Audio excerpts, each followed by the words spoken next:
Бизнес өкілдері дарындыларды демейді. Павлодар өңірінің бірқатар ірі кәсіпкерлері бірігіп, өрісі биік өрендердің өркен жаюына сеп болуда.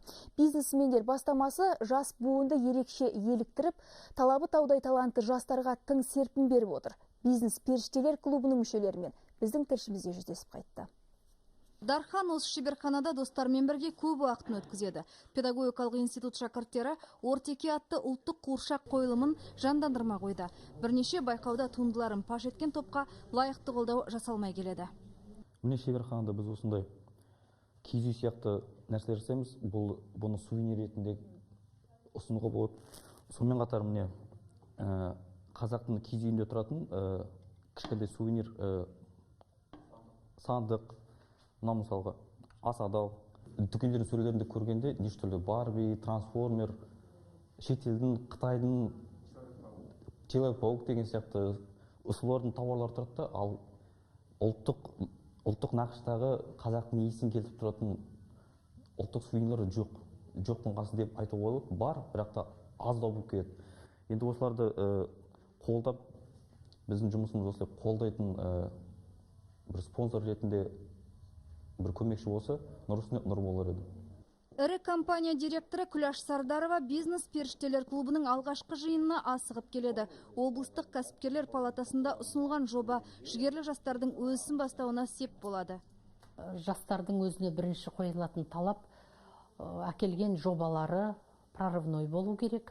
Болашақта дамитындай, жаңа жұмыс орындарын беретіндей, және де осы біздің өңіріміздің де еліміздің де экономикасына бір үлкен үлес қосатындай сондай жобалар болып жатса, осы бизнес періштелер клубы қаржылай да, тәжірибе жағынан да үлкен қолдау көрсетуге дайынбыз. Біз нысандарды автоматты жүйемен жабдықтау жолында еңбектенудеміз. Ақылды үйге қажетті бақылаушы, қозғалыс және жарықты айқындау құрылғыларын өзіміз жасаймыз.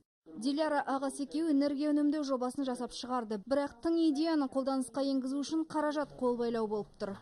Әрине өзіндік орны бар тұлғалар алдында жүрексіндік қорқыныш биледі бойымызда.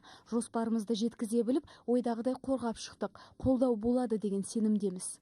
Павлодарда сауда-саттық нарығы анағұрлым үлкен емес дегенмен көзін тапқанға кәсіп жетерлік. Тың идеялармен ұмтылысты ұштастыра білсең сәттілік келетіні айқын. Біз зерттеу жүргіздік. Қазіргі кезде қарасақ, кәсіпкерлердің арасында негізі жастар өте аз. Жастардан негізі кәсіпкерлікпен айналысатын адамдар да аз. Олар тәуекел, риск дейміз ғой, осыны қорқып, үрейленіп, осы бизнесті дамытуға мүмкін, бизнесті бастауға мүмкін қорқатын да шығар. Сондықтан да қазір жастарды қолдауға, жастардан бизнес идеяларын қолдауға, бизнес потенциалдарын дамытуға көптеген жұмыс жасау керек деп ойлаймын. Әбден кесіп пішкен жобасының қолдау тапқанын Дархан бүгін білді. Ол алғашқы кезеңдегі ауыртпалықты еңсеретініне сенімді. Үміткерлерді таңдау әр ай сайын өткізіліп тұрады. Кәсіпкерлер қаржылай көмектен бөлек, кеңсе нысандарымен ақыл кеңестерін беруге дайын. Жастарға бұл аз жәрдем емес. Павлодардан Қарлығаш Қасиетова, Арман Якубов, Алексей Мельницкий.